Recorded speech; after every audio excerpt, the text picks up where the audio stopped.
네, 해방 이후 첫 번째 민중항쟁이자 1946년 내내 이루어졌던 최대의 민중항쟁 10월항쟁 기행에 오신 동지들 반갑습니다. 1946년은 해방 직후였고 미군정이 들어와 있는 상태였습니다. 우리 민족은 자주적인 힘으로 새나라 건설에 꿈이 컸었는데요. 하지만 미군정에 의해 이것이 좌절되고야 맙니다. 쌀을 달라는 요구는 곧 전민중의 항쟁으로 이어졌고 9월 총파업과 10월 항쟁의 불길은 대구에서 피어났지만 우리 전국에서 일어난 항쟁임을 알아주셨으면 좋겠습니다. 해서 9월 총파업부터 시간 순으로 오늘 기행을 돌아보실 건데요. 그 전에 있었던 전매국 노동자들의 투쟁을 소개해 보려고 합니다. 1946년 전매국에도 노동조합이 있었습니다. 이들은 전평 대구 조직의 핵심으로 자리했었는데요. 현재는 아시겠지만 한국담배인상공사를 거쳐서 민영화된 KTNG로 알고 계실 겁니다. 전매는 국가가 재정 수입을 목적으로 해서 특정한 물품을 독점하는 것이잖아요. 그래서 한국에는 담배와 인삼이 있었습니다. 지금은 전매를 안 하지만 담배 전매의 역사는 일제시대부터 시작되긴 했습니다. 또 하나 주목할 전평의 핵심 세력은 남성전기 합동주식회사의 노동자들이었습니다. 해서 전매국 노동자들과 함께 대구의 노동운동을 이끌기도 했었고요. 그리고 이러한 시설들은 대규모의 공장들이 있었기 때문에 노동자들의 수도 많았고 노동조합 건설과 노동운동도 활발하게 일어났습니다. 1946년 전평 9월 총파업이 일어나기 이전인 8월에 전매국 노동자들은 먼저 파업에 돌입했습니다. 당시에는 쌀이 부족해서 매일 굶다시피 하는 일상을 보내고 있었고요. 전매국 노동자들도 똑같은 생존의 어려움이 있었습니다. 해서 얼마나 배가 고팠으면 담뱃값을 붙이는 풀을 먹어가면서까지 버티고 있었는데요.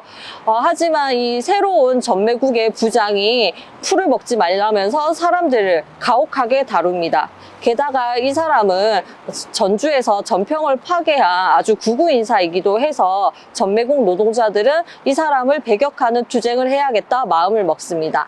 8월 23일 전매국과의 면담이 성사되지 않자 후문에 모여서 파업을 단행하게 되고요. 하지만 전매국은 미군정에 귀속된 시설이었기 때문에 전매국 노동자들의 투쟁은 미군정에 의해 강하게 진압당하게 됩니다.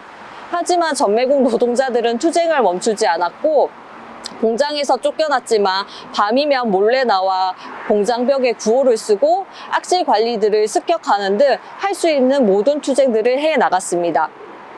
네, 이처럼 계속 투쟁이 이어지자 전매국의 노조 간부들은 피신할 수밖에 없었습니다. 구속이 아주 심하게 이루어졌었거든요.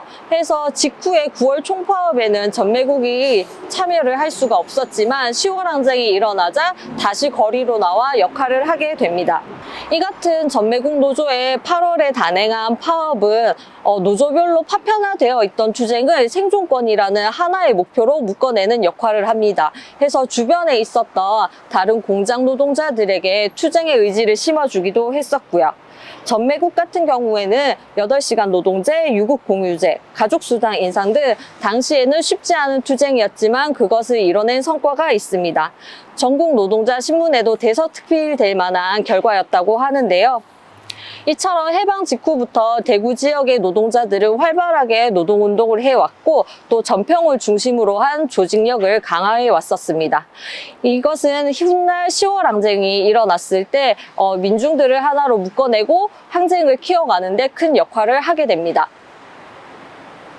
10월 항쟁의 도화선이라고 평가받는 전평의 9월 총파업에 대해서 잘 알아보기 위해서 그 총파업의 중심이 전평 자리에 나와 있습니다. 전평의 조선노동조합 대구지방평의회는 당시에 운수노조 사무실 2층에 있었다고 하는데요. 9월 총파업에 들어가고 나서 지역이 대구시 투쟁위원회를 결성했을 때도 이곳에 같이 있었다고 합니다. 해서 이 지역 차원에서 전체 상별이 참가하는 총파업이 단행되었었고요. 그렇다면 이러한 전평은 어떻게 대구에서 시작됐나부터 돌아보겠습니다. 해방 직후에 대구 노동자들은 그해 10월부터 노동조합 노동조합 대구협의회를 건설했습니다. 산별노조도 자생적인 힘으로 여러 차례 건설을 했습니다. 후에 중앙에서 전평이 건설되자 스스로 만들었던 이 노동조합을 자주적인 결정으로 전평 산하의 대구 노평으로 전환하기에 이릅니다. 이로써 전평은 산업별 노조 체계와 지역협의회 체계를 갖추었는데요. 민주노총이 16개 산별노조와 16곳의 지역 본부 체계를 갖춘 것처럼 전평도 16개 산별노조, 16곳의 지역협의회 체계를 이루었습니다. 그렇다면 1946년부터 제대로 돌아보려고 하는데요. 이 지역은 전평이 자리 잡고 있었기 때문에 노동자들의 투쟁의 중심 지역이 되었습니다.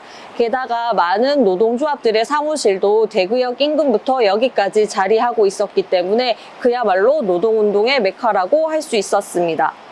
이 앞에 거리부터 해서 대구역까지 연결된 도로는 해방 직후에 대중투쟁의 장이라고 볼 수도 있는데요.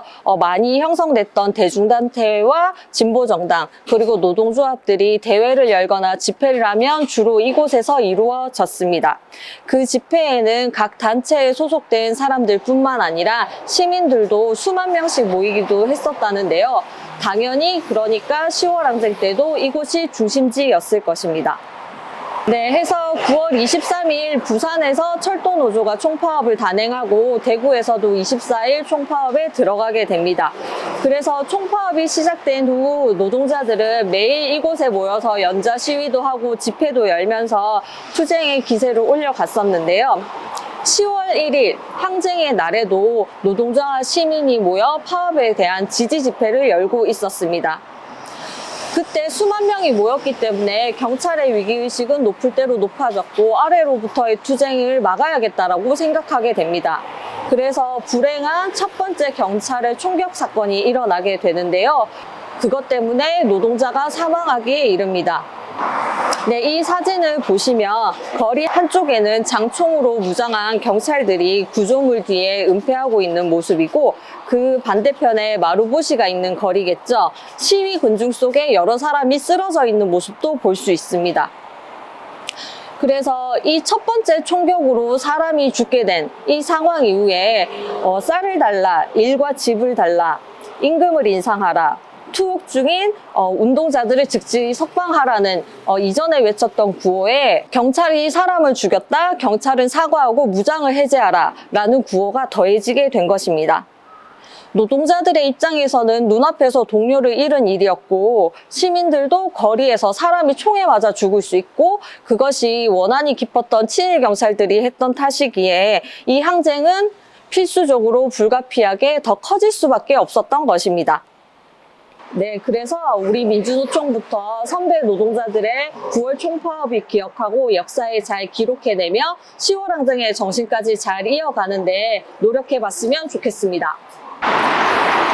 9월 총파업과 10월 항쟁의 주 무대가 되었던 거리에 나와 있습니다. 1946년대에도 이곳은 대구의 주요 도심이었고요. 현재도 그렇습니다. 하지만 많은 세월이 지나면서 도시개발이 이루어졌고 항쟁의 역사를 눈으로 확인하기는 좀 어려워졌습니다. 옛날의 모습이 남아있지 않아서 대구 경북에 살고 있는 시민이라 하더라도 직접 눈으로 일상적으로 10월 항쟁의 흔적을 찾아보기란 좀 어렵습니다. 그래서 대구역도 역사가 벌써 몇 번이나 바뀌었고 대구 공회당이 있던 이 자리는 현재 대구 콘서트 하우스가 있습니다. 그래도 아쉬우나마 10월 항쟁 발상지임을 표시해주는 상징물이 생겨났는데요. 2025년 지난해에 항쟁 79년 만에 10월 항쟁 발상지 표지판이 세워졌습니다. 그 진실화해위원회에서 민간인 희생에 대한 국가 책임을 인정하고 유족에 대한 사과, 위로, 추모 사업 등을 해야 한다고 권고한 데 기반한 것이고요. 물론 10월 항쟁 유족회에서 끊임없이 요구하고 지켜본 덕분에 이 자리에 생겨날 수가 있었습니다. 네, 이 자리는 대구 공회당과 대구역이 있어서 영남 지역의 물류의 중심지가 되었다고 볼 수 있는데요. 여기에서도 우리 일제시기 수탈의 역사를 돌아볼 수가 있습니다. 경부선 철도라 함은 일본 제국주의가 러일 전쟁에 의해 군수물자를 조달하기 위해서 좀 시급하게 추진된 바가 있었는데요. 철도공사의 너무 힘든 일을 가혹하게 우리 민중들이 동원되었기 때문에 그에 대한 반발도 매우 컸습니다. 일제도 거기에 대해서 가혹하게 대했고요. 그래서 경부선 철도 근처에는 이름 모를 묘들이 많이 생겨났다라는 증언도 있습니다. 네, 그래서 이 대구역은 또 하나 대구 읍성에 대한 역사와 같이 얽혀 있는데요. 대구역이 생기고 대구 읍성의 북문에 위치해 있던 이 거리는 일본인 거류민들이 상권을 장악하기 위한 시도들이 많이 이루어졌습니다. 당시 대구 부윤 박중양이라는 사람이 있었는데요. 이 사람은 유명한 친일파였습니다. 이러한 일본의 요구들을 다 받아 안아서 조정의 명령에도 불구하고 대구 읍성을 허물어 버리기도 했고요. 원래 조선 사람들이 많이 살고 있던 읍성 남문 쪽에 계획되었던 대구역을 여기 북문 쪽으로 갑자기 바꿔버렸습니다. 이렇게 험악하게 헐려버렸던 대구 읍성 성벽들은 하나의 돌로 취급돼서 엽전 항량의 도시 이곳저곳으로 팔려 나갔고, 대구역은 이 자리에 들어서게 되면서 일본인들이 본격적으로 상권을 장악하게 됩니다. 현재 대구에서도 북성로랑 골목이 조성이 되어 있는데요. 이곳은 현재에도 많은 공구 골목 등등 해서 상점들이 자리에 있습니다. 대구역은 해방 이후 국외에 있던 동포들이나 다른 지역에 있던 동포들이 이곳을 종착역으로 해서 대구로 많이 진입하게 되는 결과를 가져옵니다. 해방을 맞았고 우리 새나라 건설에 대한 염원으로 부풀어 있던 동포들이 마주한 현실은 또 상상과는 달랐습니다. 쌀 부족으로 인한 기아, 높은 실업률로 일자리도 가지지 못했고 또한 집도 제공되지 않아 아주 척박한 환경에 놓여 있었습니다. 이러한 문제를 미군정은 해결하지 못했고 조선인들은 아주 극심한 생존권 문제에 직면하면서 결국은 스스로 저항할 수밖에 없는 상황이 있었습니다. 10월 2일 곳곳에서 시위가 일어났고 시위대들은 총을 쏜 경찰이 있는 이곳 대구경찰서 앞으로 몰려오게 됩니다. 제 뒤로 보이는 저 자리가 당시의 대구경찰서이고요. 현재는 대구 중부경찰서입니다. 10월 1일 집회에서 총격으로 동료를 잃은 노동자들은 그 다음날 새벽부터 대구역 일대 거리에 운집하게 됩니다. 대구경찰은 전날보다 무장력을 더 강화해서 더 많은 무장경찰들을 그 주변에 배치했고 교통까지 막아섰습니다. 하지만 분노한 노동자들은 그것을 뚫고 다시 모이게 되는데요. 이날 이렇게 진행되고 있던 집회에 연설을 하던 여성 노동자를 다시 또 총격으로 사살하게 됩니다. 이날 이 자리에서만 해도 17명이 넘는 사람들이 희생이 되었고요. 이로써 경찰은 두 번째 총격을 가한 셈이고 민중들과의 충돌은 불가피해진 것입니다. 또한 이곳뿐 아니라 대구구청 앞에서도 기화 시위가 또 이어지고 있었고요. 대구의대 앞에서는 전날 희생된 노동자의 시신을 메고 대구 여러 곳을 거쳐 이곳 대구경찰서로 행진으로 이곳까지 몰려오게 됩니다. 네, 이곳 사거리는 대구구청에서 온 기아 시위대, 대구의대에서 온 시체데모대, 노동자들의 집회, 서문시장이 열려서 장보러 나왔던 사람들까지 소식을 듣고 이 사거리를 꽉 채우게 됩니다. 그렇게 운집한 1만 5천 명이나 되는 사람들은 경찰에게 발포를 중지하고 살인경찰은 무장을 해제하라, 그리고 잡아간 애국자들을 석방하라는 구호를 외치게 됩니다. 결국 이 식을 줄 모르는 열기에 경찰들은 무장을 해제하고 경찰들을 저기 뒤에 있는 학교까지 물려내게 됩니다. 또한 유치장에 갇혔던 사람들을 석방시키기도 했는데요. 시민들은 자신들의 힘으로 해방구를 열어낸 것과 다름없었습니다. 이러한 소식은 대구 곳곳으로 일파만파 퍼져나갔고 아직 파업에 돌입하지 않았던 금융기관이나 행정기관, 사무기관의 노동자들도 바로 파업을 선언하기에 이릅니다. 시장 상인들도 이날 장사를 접고 이렇게 항쟁에 참가하게 됩니다. 네, 곳곳에서는 민중봉기도 일어났습니다. 워낙 친일 경찰들의 악행을 잘 알고 있었고 이들이 처벌받기는커녕 미군정에 다시 등용돼서 온갖 나쁜 짓을 저질렀기 때문에 친일 경찰에서 친미 경찰로 변한 이들에 대한 민중들의 분노는 아주 컸습니다. 이 탓에 파출소나 지서들이 공격을 당하기도 했고 경찰 관리의 집을 습격해 그 쌓아놓은 곡식들을 다시 빈민에게 나눠주기도 했습니다. 하지만 이러한 해방군은 오래가지 못하고 미군정에 의해 역전되게 이르렀습니다. 줄곧 미군정은 파업 노동자들이나 이렇게 시위를 하고 있는 민중들을 무력으로 진압하고자 시도했었습니다. 결국 이 10월 2일 대구경찰서 앞에 모인 어마어마한 민중들을 무력으로 진압하게 되는데요.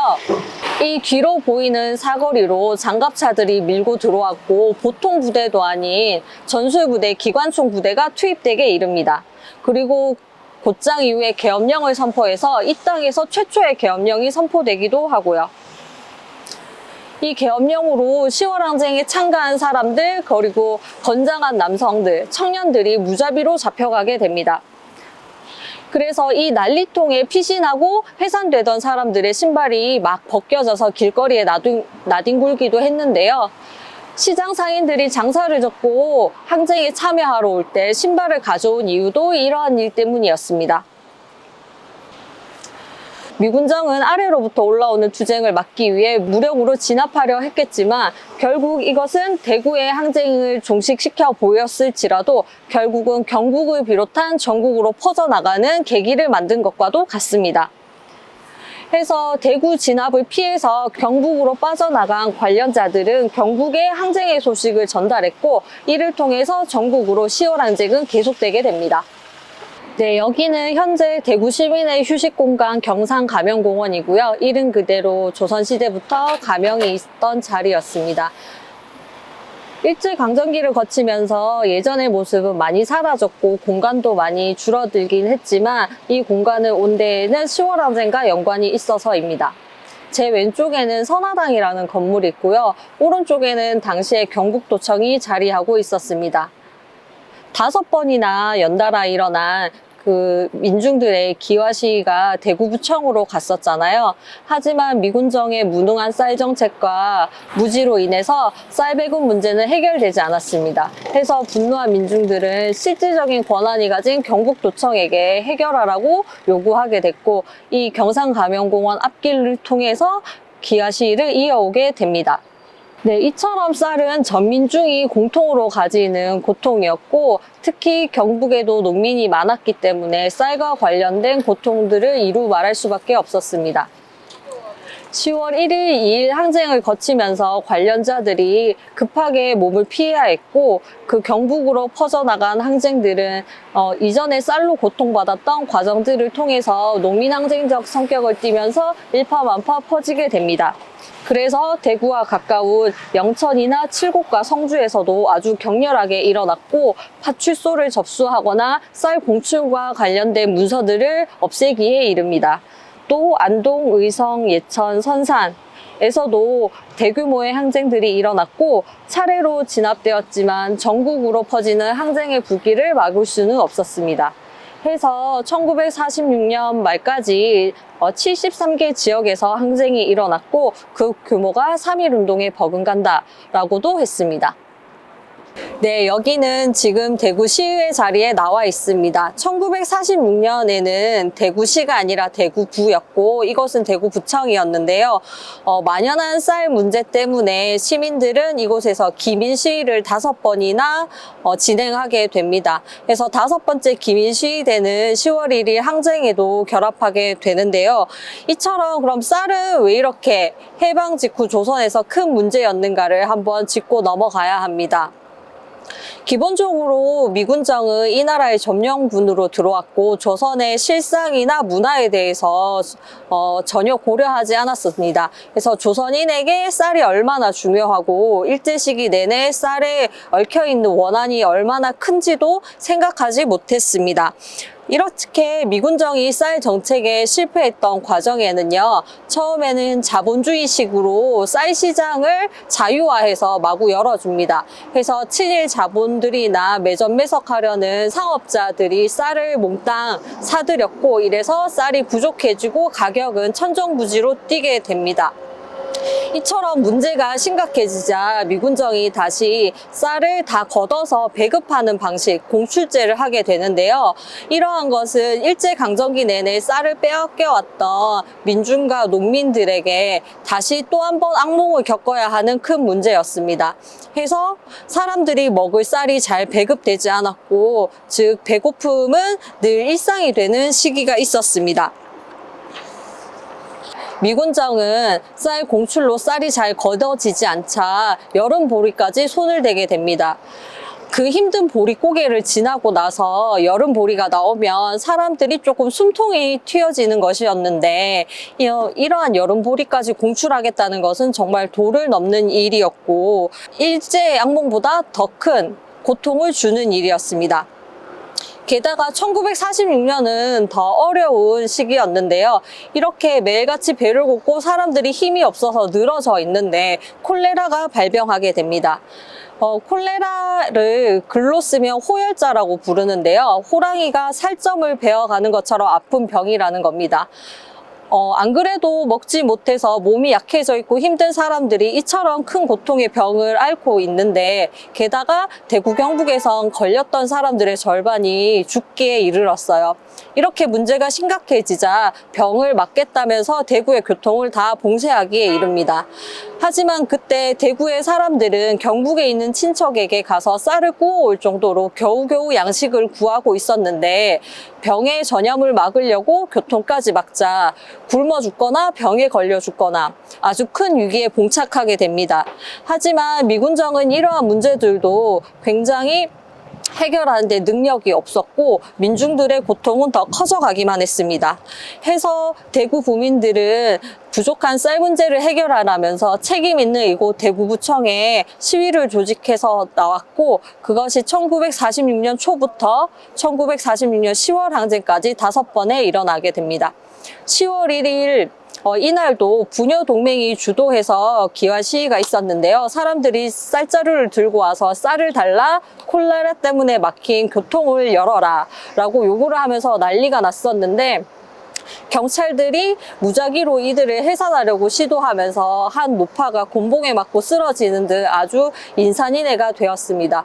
해서 이 부청에서 계속 문제를 해결하지 못하고 시민들의 분노만 더 키워가자 이들은 실제적으로 이걸 해결해야 될 더 큰 책임이 있는 경북도청으로 몰려가자라고 결의하게 됩니다. 이 대구시의회에서 앞쪽으로 해서 대구경찰서로 바로 갈 수 있는데요. 그 길을 따라 경북도청까지 가기에 이릅니다. 뒤로 보이는 곳은 경북대학교 의과대학 본관입니다. 그 1946년 항쟁 당시에는 대구의대라는 이름으로 되어 있었고요. 이 건물 자체가 보존이 잘 되어 있고 역사를 간직하고 있어서 현재 국가유산으로 지정되어 있습니다. 의과대학 맞은편에는 예전에 경북도립병원이 여전히 보존이 되어 있는데요. 현재는 경북대학교 병원으로 자리하고 있습니다. 해서 1946년 10월 1일 최초의 경찰 발포가 일어나고 계속된 총격으로 희생자들이 나왔는데요. 이곳 도립병원으로 희생자들이 옮겨지기도 했습니다. 10월 1일 전평 9월 총파업 집회가 대구역 앞에서 열렸었고, 수많은 사람들이 모인 가운데 경찰이 최초의 발포를 하기에 이릅니다. 이때 노동자가 최초로 희생됨으로 인해서 대구 지역은 발칵 뒤집혔습니다. 해서 밤새 활동가들은 10월 2일 집회를 기획을 했는데요. 여기 있는 대구의대 학생들과 대구사대, 대구농대 학생들이 시체 데모를 다음날 아침에 시작하자고 의기투합했습니다. 해서 여기 10월 2일 아침이 되고 되고 나면 대구의대 학생, 교직원, 그 주변 사람들까지 모여서 시위 행진을 시작하기에 이르렀는데요. 학교 앞을 지나서 대구의 가장 큰 도로를 따라 저기 중앙통을 거쳐서 대구 경찰서 앞까지 행진을 합니다. 해서 이전에 노동자들의 파업 투쟁으로 열렸던 투쟁의 공간들이 이 학생과 청년들이 주도로 한 시체 데모로 인해서 대구 전빈중의 항쟁으로 확대되기에 이릅니다. 학생들이 이렇게 선두에 섰던 만큼 이들은 미군정이 내린 계엄령으로 인해서 바로 검거의 대상이 되었고 해서 잡혀가거나 혹은 경북으로 피신하거나 하는 역사적 전개가 이루어집니다.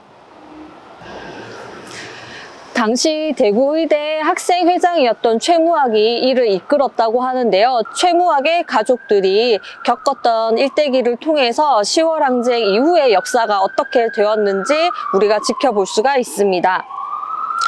10월 항쟁이 어느 정도 소강 상태에 이르자 미군정은 대대적으로 사람들을 잡아들였습니다. 당연히 가장 앞에 섰던 최무학도 형무소로 끌려가게 되고요. 해서 최무학은 최고형인 사형을 받았다가 무기징역으로 수감되게 이르는데요. 이러한 수감 생활은 최무학에게만 일어난 일이 아닙니다. 형이었던 최문학의 경우에는 화원에서 병원을 운영하던 의사였는데요. 사회주의 지도자로서 이름이 높았기 때문에 민중봉기가 확대돼서 화원에서 일어났던 화원 사건의 주모자로 찍히게 됩니다. 그렇게 갑작스럽게 최무학의 형 최문학도 검거가 되고요. 그의 동생이었던 최윤학도 경찰의 감시 대상이 되었다가 들이닥친 어느 날에 잡혀가게 됩니다. 그래서 이들은 전국에 있는 형무소로 수감이 되게 되는데요. 이후에 이들의 마지막 장면이 어땠는지는 기록조차 없고 알 수도 없습니다. 해서 이 집안의 2세대들은 가족들의 유골조차 찾지 못했고 행방을 알지 못했습니다. 이렇게 10월 항쟁의 진상규명을 너무나 간절히 바랬지만 어쨌든 10월 항쟁 관련자로 유명했던 가족이었기 때문에 지역사회에서 빨갱이라는 손가락질이 너무도 괴로웠다고 합니다. 해서 고향인 화원을 떠나 살 수밖에 없었고 이후에 진실화해위원회 신청을 받을 때도 평생을 억눌러 왔던 연자제의 보복과 사람들의 손가락질이 무서웠기 때문에 신청을 할 수조차 없었다고 합니다. 이처럼 많은 대구 경북민들이 이러한 빨갱이 프레임에 씌워져서 가족을 희생당하고 행방조차 알 수 없는데도 당연한 요구인 진실 규명과 역사적 복권을 요구할 수가 없었습니다. 10월 항쟁 직후에 대대적인 검거 선풍이 불면서 7,500명에 이르는 사람들이 검거되기도 했었는데요. 이것은 이후에 이들을 좌익 혐의자로 낙인 찍는 계기가 되었고 한국전쟁이 일어나고 나서는 보도연맹 가입자가 되어서 학살자 명단에 오르게 되는 비극의 출발점이 되었습니다. 해서 여기 가창골뿐만 아니라 칠곡 신동제, 영천 절골, 경상 코발트 광산까지 한국전쟁 이후에 일어난 민간인 학살이 그 뿌리가 10월 항쟁임을 알 수가 있습니다. 이곳 가창골도 1만여 명이나 학살된 곳이었기 때문에 그 사람들의 피가 강을 타고 10km나 떨어진 경대교에서도 붉은기를 볼 수가 있었다고 하는데요. 얼마나 많은 사람들이 슬픔과 고통을 겪었을지 상상할 수 있는 부분입니다. 네, 이곳은 10월 항쟁 위령탑이 있는 공원의 초입인데요. 이렇게 비를 보시면 써져 있습니다. 그런데 이 조용한 시골 마을길을 걷다 보면 위령비가 잘 보이진 않아요. 저기 안에 숨어져 있기 때문인데요. 어렵게 만든 위령탑이 이렇게 잘 보이지 않아서 아쉬움이 큽니다. 해서 10월 항쟁의 제대로 된 역사적 의미 그리고 시민들의 정신 계승과 추모를 위해서라도 제대로 된 곳에 상징물들이 만들어져야 하는 과제가 있다고 볼 수 있습니다. 네, 이곳은 10월 항쟁 한국전쟁 민간인 희생자 위령탑이 세워진 곳입니다. 1946년 항쟁이 일어나고 70년 만에 이 위령비가 세워질 수 있었는데요. 2016년에 그 10월 항쟁 조례가 대구시에서 제정되면서 이렇게 추모하고 기리는 상징물을 만들 수 있는 근거가 마련되었습니다. 이렇게 뒤로 보시면 항쟁비가 사람 인자의 형태로 되어 있어서 두 손으로 기도하는 모양을 하고 있습니다. 유골도 찾지 못한 분들을 위로하고 또 어디로 갔는지 알 수도 없는 가족분들의 마음을 위로하기 위해서 기도하는 모양으로 만들어졌다고 합니다. 이곳은 가창골, 가창댐이라는 이름으로도 익숙한데요. 이 가창댐은 이 많은 분들이 희생되었음에도 댐이 건설되면서 수몰된 현장이기도 합니다. 남한 최대의 학살지로 알려진 이곳은 대구 경북에 일어난 민간인 학살은 모두 10월 항쟁과 연관이 되어 있다는 걸 뜻하기도 하는데요. 1만 명이 이곳에서 희생되었다고 하는데 이제는 유골도 찾을 수 없어서 매우 안타까운 마음입니다. 네, 뒤로 보시면 저쪽에 가창댐의 모습을 보실 수가 있습니다. 미처 유골도 찾지 못했다고 말씀을 드렸는데요. 저 댐이 공사를 시작했을 때 땅에서 너무나 많은 희생자들의 유골이 나와서 공사하던 사람들이 아연실색하고 도망갔을 정도라고 합니다. 이 산 근처에서 유골을 찾고 모아두기도 했다고 하는데요. 이미 80년이 지난 지금 지형도 많이 변했고 기억도 많이 사라진 상태에서 실제로 유골을 제대로 찾지는 못한 안타까움도 있습니다. 네, 이곳을 보시면 간판에 10월 항쟁 유족회라고 써 있죠. 네, 10월 항쟁의 유족분들은 유족회를 만들고 이곳 위령탑에서 진실을 알려내는 활동을 하고 계십니다. 10월 항쟁 유족회는 2009년에 결성이 되었는데요. 항쟁은 1946년이었습니다. 이렇게 60년이 넘는 세월 동안 유족회를 결성하기 어려웠던 데에는 큰 배경이 있습니다. 사실 1960년대에 4.19 혁명의 바람을 타고 이런 진실 규명과 희생자들에 대한 위로를 하자는 바람도 같이 불었습니다. 해서 전국의 유족분들은 여러 유족회를 만들었고 대구에서도 경북대구 유족회를 만들었습니다. 하지만 1961년 박정희가 쿠데타를 일으키게 되죠. 자신의 그 형인 박상희와 함께 또 남로당의 전적을 지우기 위해 반공 이데올로기를 자신의 정치 철학으로 삼았고 이와 관련된 사람들을 탄압하기에 이릅니다. 그때 전국에 있었던 많은 유족회들도 간부들이 구속되거나 조직이 해산되고 혹은 이들이 만들었던 그런 상징물조차 깨버리기 이르는데요.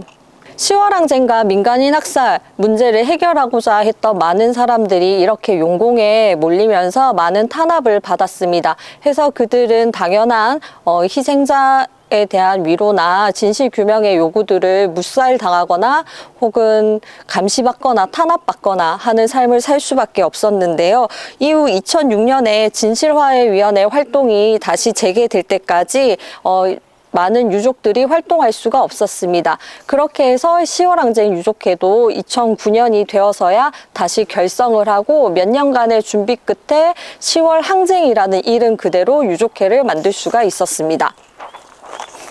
이후 10월 항쟁 유족회는 그 대구 경북에 있었던 10월 항쟁뿐만 아니라 관련 있었던 제주 4.3 여순 항쟁의 유족들까지 같이 안으면서 지역에서 진실규명과 명예회복 운동의 중심에 서 있습니다.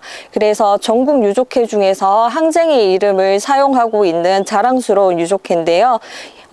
이 위령탑과 함께 대구 콘서트하우스 앞에 있는 10월 항쟁 발상지 표지판도 10월 항쟁 유족회가 끈질기게 시에게 요구하고 노력한 끝에 세울 수가 있었습니다. 이런 끝없는 노력들을 우리가 이제 같이 해야 되는 과제가 있습니다. 여러분도 하실 수 있겠죠?